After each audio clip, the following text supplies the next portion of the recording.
Our title of Metroid Dread's first look preview may be subjective, but in some parts, it can be objective. Throughout 2021, with several Nintendo Directs, the company had teased many blockbuster titles to be released in the third quarter. Some of the Nintendo Switch's exclusive titles that were teased include Shin Megami Tensei 5, Pokemon Shining, and Brilliant Diamond. Perhaps the biggest surprise of them all was the announcement of Metroid Dread.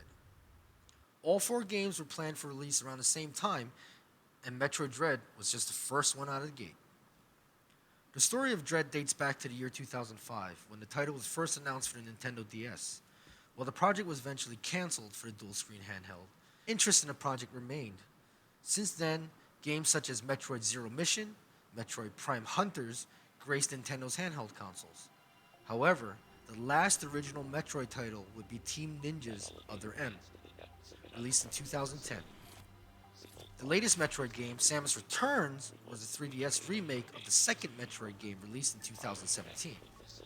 Ultimately, Samus Returns would be a turning point for development studio Mercury Steam and a catalyst for Metroid Dread.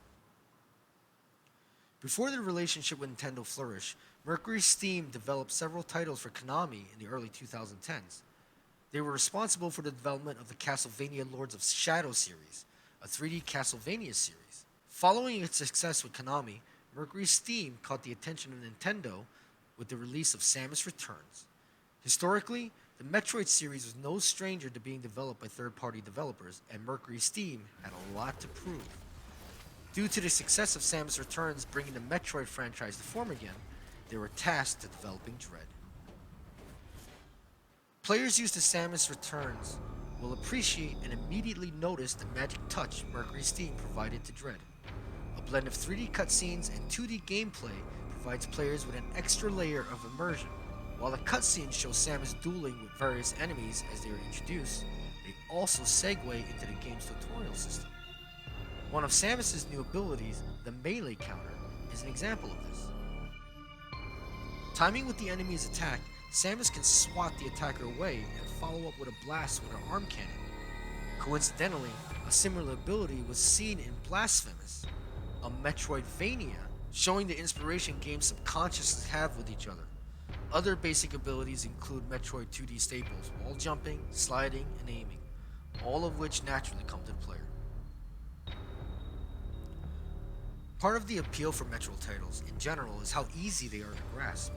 This comes naturally for Nintendo as the series helped birth an entire genre named after the series, Metroidvania.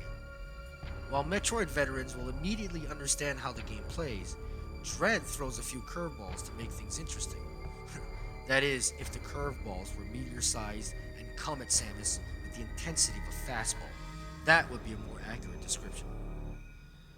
Shortly after the player is introduced to Samus's melee counter, given a chance to use her ability against some lowly enemies, the player is introduced to the game's biggest threat, the E.M.M.I.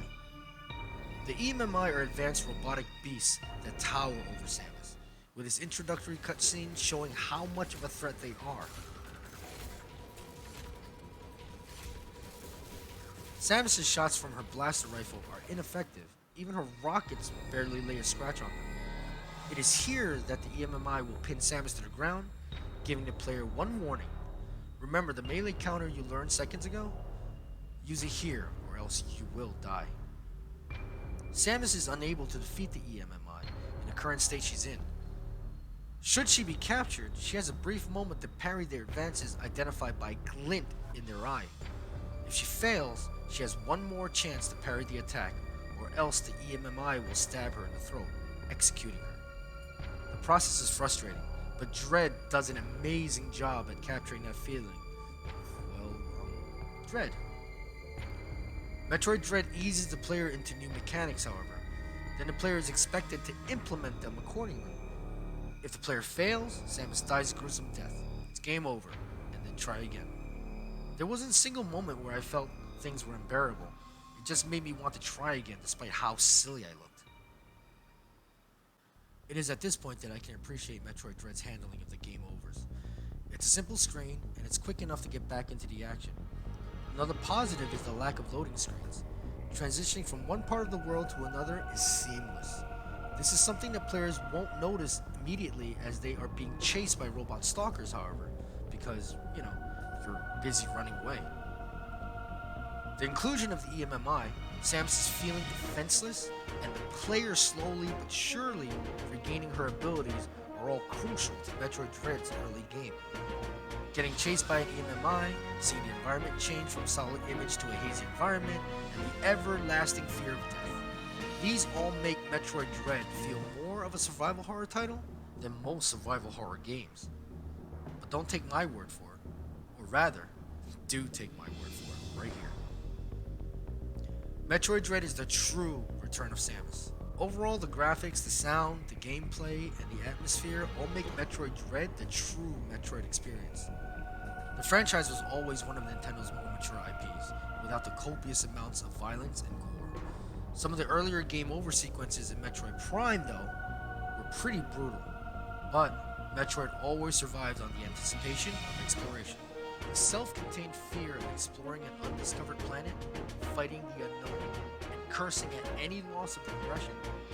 These are what make Metroid Dread the definitive sci-fi 2D platform in recent years. Samus Aran may not have been given the best treatment, but she remains one of Nintendo's most cherished characters, capturing fans for over a quarter of a century. Metroid Prime is now available on the Switch in both physical and digital form. Hey guys, thanks for watching us again. Stay tuned as we produce more gaming content by gamers for gamers.